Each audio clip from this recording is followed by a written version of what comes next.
2, Chapter 24, Gossip. In order that we may start afresh and go to Meg's wedding with free minds, it will be well to begin with a little gossip about the Marches. And here let me premise that if any of the elders think there is too much lovering in the story, as I fear they may, I'm not afraid the young folks will make that objection, I can only say with Mrs. March, what can you expect when I have 4 gay girls in the house and a dashing young neighbor over the way? The 3 years that have passed have brought but few changes to the quiet family. The war is over and Mr. March safely at home, busy with his books in the small parish which found in him a minister by nature as by grace. A quiet, studious man, rich in the wisdom that is better than learning, the charity which calls all mankind brother, the piety that blossoms into character, making it august and lovely. These attributes, in spite of poverty and the strict integrity which shut him out from the more worldly successes, attracted him to many admirable persons. As naturally as sweet herbs draw bees, and as naturally he gave them the honey into which 50 years of hard experience had distilled no bitter drop. Earnest young men found the gray-headed scholar as earnest and as young in heart as they. Thoughtful or troubled women instinctively brought their doubts and sorrows to him, sure of finding the gentlest sympathy, the wisest counsel. Sinners told their sins to the poor-hearted old man, and were both rebuked and saved. Gifted men found a companion in him. Ambitious men caught glimpses of nobler ambitions than their own, and even worldlings confessed that his beliefs were beautiful and true, although they wouldn't pay. To outsiders, the 5 energetic women seemed to rule the house, and so they did in many things, but the quiet man sitting among his books was still the head of the family, the household conscience, anchor and comforter, for to him the busy, anxious women always turned in troublous times, finding him, in the truest sense of those sacred words, husband and father. The girls gave their hearts into their mother's keeping, their souls into their father's, and to both parents who lived and labored so faithfully for them, they gave a love that grew with their growth, and bound them tenderly together by the sweetest tie which blesses life and outlives death. Mrs. March is as brisk and cheery, though rather grayer than when we saw her last, and just now so absorbed in Meg's affairs that the hospitals and homes still full of the wounded boys and soldiers' widows decidedly missed the motherly missionaries' visits. John Brooke did his duty manfully for a year, got wounded, was sent home, and not allowed to return. He received no stars or bars, but he deserved them, for he cheerfully risked all he had, and life and love are very precious when both are in full bloom. Perfectly resigned to his discharge, he devoted himself to getting well, preparing for business, and earning a home for Meg. With the good sense and sturdy independence that characterized him, he refused Mr. Lawrence's more generous offers, and accepted the place of under bookkeeper, feeling better satisfied to begin with an honestly earned salary than by running any risks with borrowed money. Meg had spent the time in working as well as waiting, growing womanly in character, wise in housewifely arts, and prettier than ever, for love is a great beautifier. She had her girlish ambitions and hopes, and felt some disappointment at the humble way in which the new life must begin. Ned Moffat had just married Sally Gardiner, and Meg couldn't help contrasting their fine house and carriage, many gifts and splendid outfit, with her own, and secretly wishing she could have the same.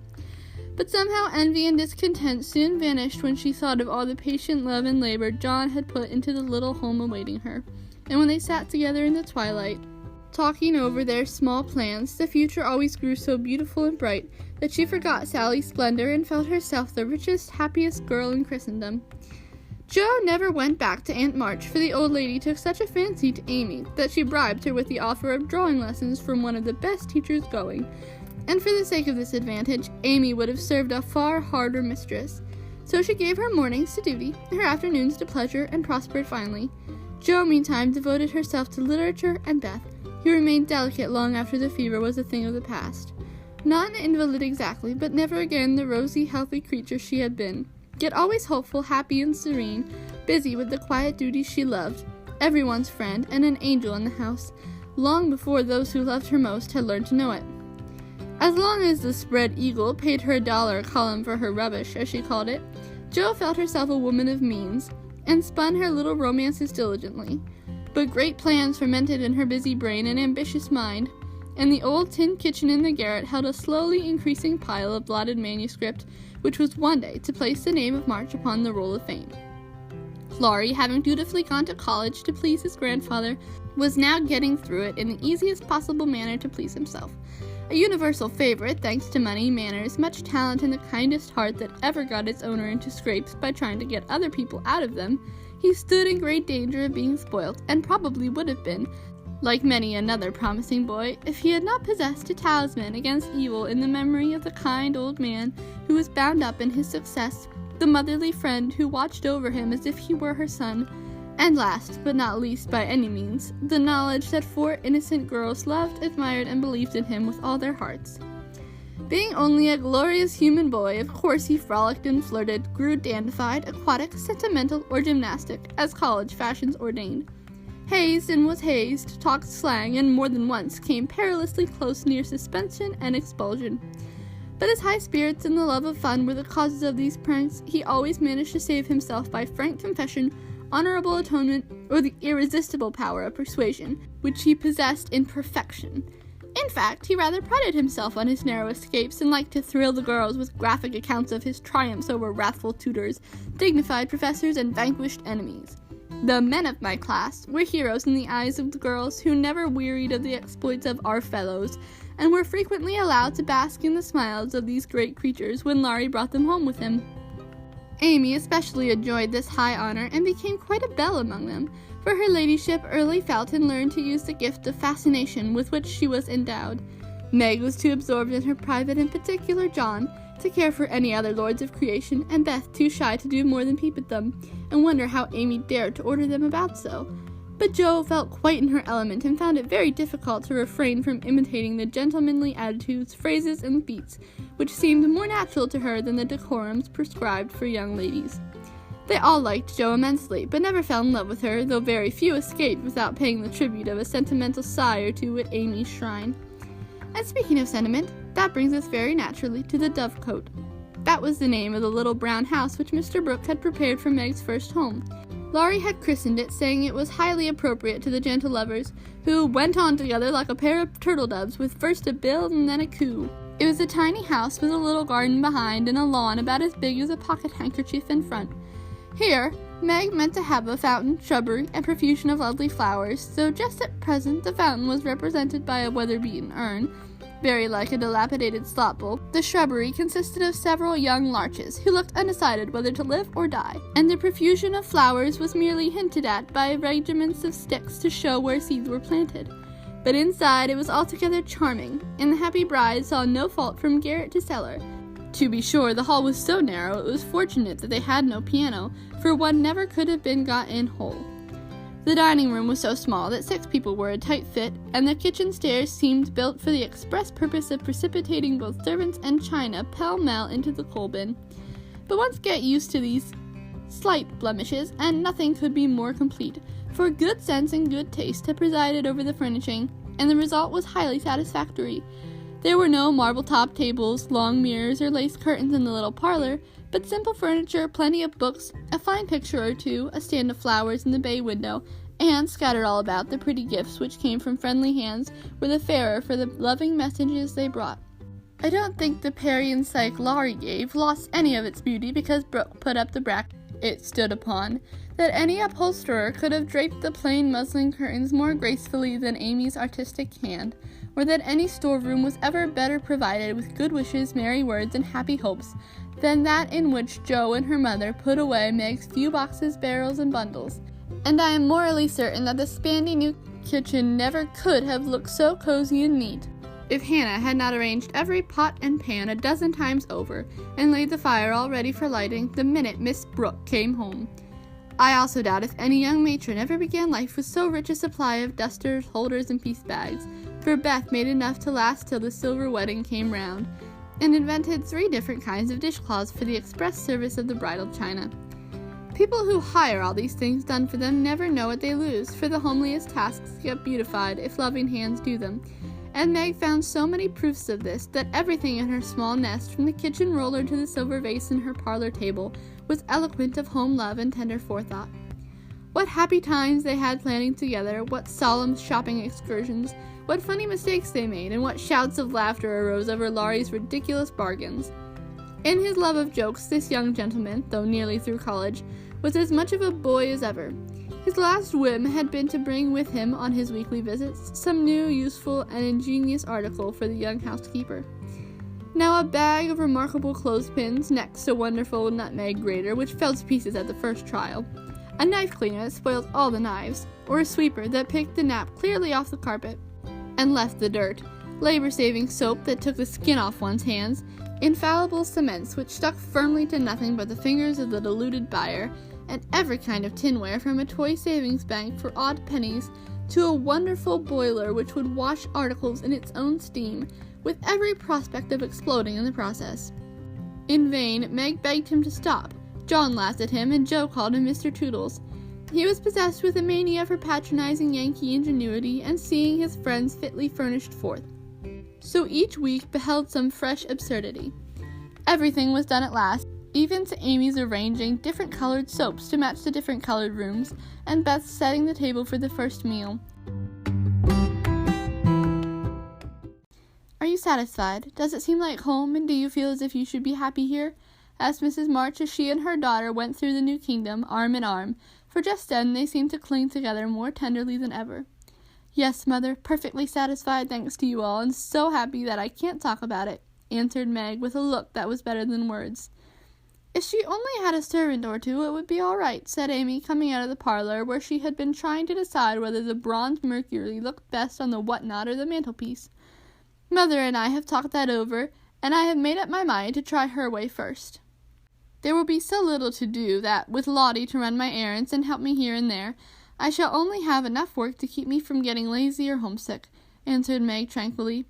"Sally Moffat has 4, began Amy. "If Meg had 4, the house couldn't hold them, and Master and Missus would have to camp in the garden," broke in Joe, who, enveloped in a big blue pinafore, was giving the last polish to the door handles. "Sally isn't a poor man's wife, and many maids are in keeping with her fine establishment."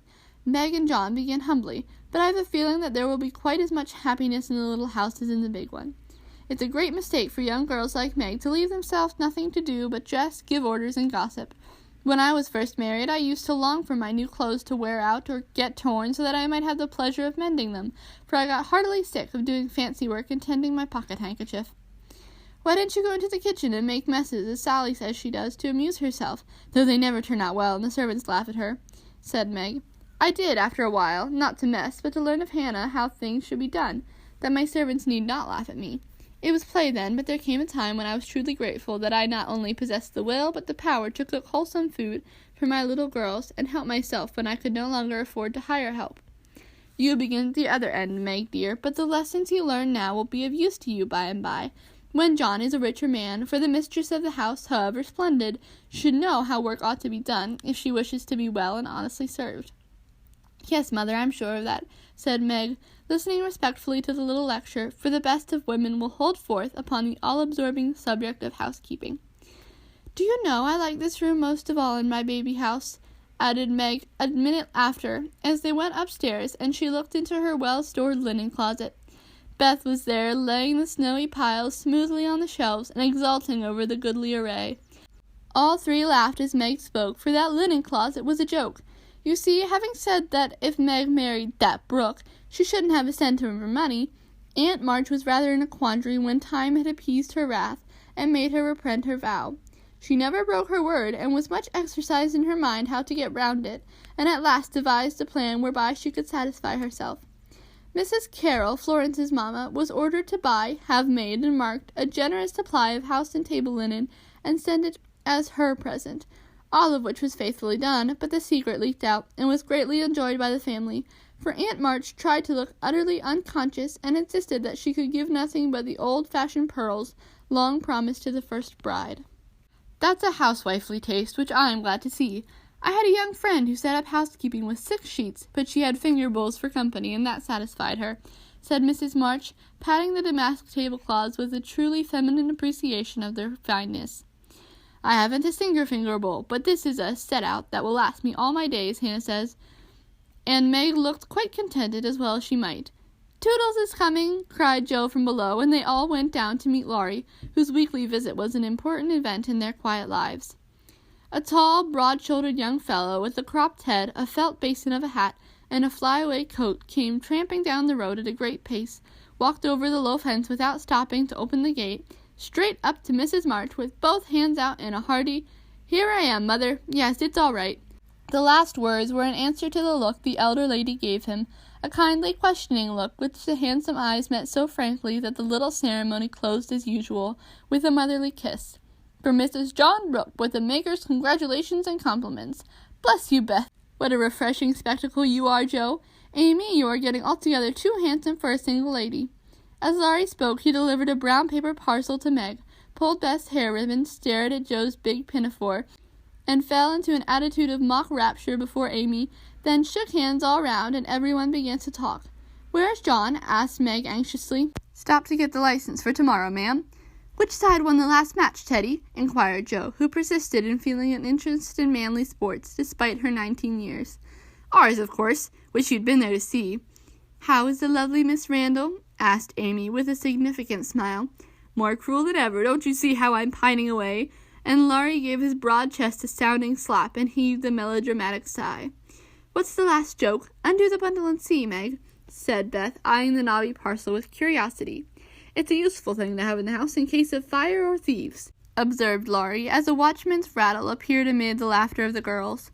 "Any time when John is away and you get frightened, Mrs. Meg, just swing that out of the front window and it will rouse the neighborhood in a jiffy. Nice thing, isn't it?" And Laurie gave them a sample of its powers that made them cover up their ears. "There's gratitude for you. And speaking of gratitude, reminds me to mention that you may thank Hannah for saving your wedding cake from destruction. I saw it going into your house as I came by, and if she hadn't defended it manfully, I'd have had to picket it, for it looked like a remarkably plummy one." "I wonder if you will ever grow up, Laurie," said Meg in a matronly tone. "I'm doing my best, ma'am, but can't get much higher, I'm afraid, as 6 feet is about all men can do in these degenerate days," responded the young gentleman, whose head was about level with a little chandelier. "I suppose it would be a profanation to eat anything in this brand-new bower, so as I'm tremendously hungry, I propose an adjournment," he added presently. "Mother and I are going to wait for John. There are some last things to settle," said Meg, bustling away. "Beth and I are going over to Kitty Bryant's to get more flowers for tomorrow," added Amy, tying a picturesque hat over her picturesque curls, and enjoying the effect as much as anybody. "Come, Joe, don't desert a fellow. I'm in such a state of exhaustion I can't get home without help. Don't take off your apron, whatever you do. It's peculiarly becoming," said Laurie, as Joe bestowed his especial aversion in her capacious pocket, and offered him her arm to support his feeble steps. "Now, Teddy, I want to talk seriously to you about tomorrow," began Joe, as they strolled away together. "You must promise to behave well and not cut up any pranks and spoil our plans. Not a prank. And don't say funny things when we ought to be sober. I never do. You were the one for that. And I implore you not to look at me during the ceremony. I shall certainly laugh if you do. You won't see me. You'll be crying so hard that the thick fog round you will obscure the prospect. I never cry unless for some great affliction. Such as old fellows going to college, hey?" cut in Laurie with a suggestive laugh. "Don't be a peacock. I only moaned a trifle to keep the girls company." "Exactly. I say, Joe, how is Grandpa this week? Pretty amiable?" "Very. Why, have you got into a scrape and want to know how he'll take it?" asked Joe rather sharply. "Now, Joe, do you think I'd look your mother in the face and say all right if it wasn't?" And Laurie stopped short with an injured air. "No, I don't." "Then don't go and be suspicious. I only want some money," said Laurie, walking on again, appeased by her hearty tone. "You spend a great deal, Teddy." "Bless you, I don't spend it. It spends itself somehow, and is gone before I know it." "You are so generous and kind-hearted that you let people borrow and can't say no to anyone. We heard about Henshaw and all you did for him. If you always spent money in that way, no one would blame you," said Joe warmly. "Oh, he made a mountain out of a molehill. You wouldn't have me let that fine fellow work himself to death just for the want of a little help when he is worth a dozen of us lazy chaps, would you?" "Of course not. But I don't see the use of your having 17 waistcoats, endless neckties, and a new hat every time you come home. I thought you got over the dandy period, but every now and then it breaks out in a new spot. Just now it's the fashion to be hideous, to make your head look like a scrubbing brush, wear a straight jacket, orange gloves, and clumping square-toed boots. If it was cheap ugliness, I'd say nothing, but it costs as much as the other, and I don't get any satisfaction out of it." Laurie threw back his head and laughed so heartily at this attack that the felt basin fell off, and Joe walked on it, which insult only afforded him an opportunity for expatiating on the advantages of a rough-and-ready costume, as he folded up the maltreated hat and stuffed it into his pocket. "Don't lecture me any more, there's a good soul. I have enough all through the week, and I'd like to enjoy myself when I come home. I'll get myself up regardless of expense tomorrow and be a satisfaction to my friends. I'll leave you in peace if you'll only let your hair grow. I'm not aristocratic, but I do object to be seen with a person who looks like a young prize fighter, observed Joe severely. This unassuming style promotes study. That's why we adopt it, returned Laurie, who certainly could not be accused of vanity, having voluntarily sacrificed a handsome, curly crop to the demand for 1/4 of an inch long stubble. By the way, Joe, I think that little Parker is really getting desperate about Amy. He talks of her constantly, writes poetry, and moons about in the most suspicious manner. He'd better nip his little passion in the bud, hadn't he? Added Laurie in a confidential, elder brotherly tone after a minute's silence. Of course he had. We don't want any more marrying in this family for years to come. Mercy on us, what are the children thinking of? And Joe looked as much scandalized as if Amy and little Parker were not yet in their teens. It's a fast age, and I don't know what we are coming to, ma'am. You are a mere infant, but you'll go next, Joe, and we'll be left lamenting, said Laurie, shaking his head over the degeneracy of the times. Me? Don't be alarmed. I'm not one of the agreeable sort. Nobody will want me, and it's a mercy, for there should always be one old maid in the family. You wouldn't give anyone a chance, said Laurie, with a sidelong glance and a little more color than before in his sunburnt face. You won't show the soft side of your character, and if a fellow gets a look at it by accident and can't help showing that he likes it, you treat him as Mrs. Gummidge did her sweetheart. Throw cold water over him and get so thorny that no one dares touch or look at you. I don't like that sort of thing. I'm too busy to be worried with nonsense, and I think it's dreadful to break up families so. Now don't say any more about it. Meg's wedding has turned all our heads, and we talk of nothing but lovers and such absurdities. I don't wish to get raspy, so let's change the subject. And Joe looked quite ready to fling cold water on the slightest provocation. Whatever his feelings might have been, Laurie found a vent for them in a long, low whistle, and the fearful prediction as they parted at the gate, "Mark my words, Joe, you'll go next."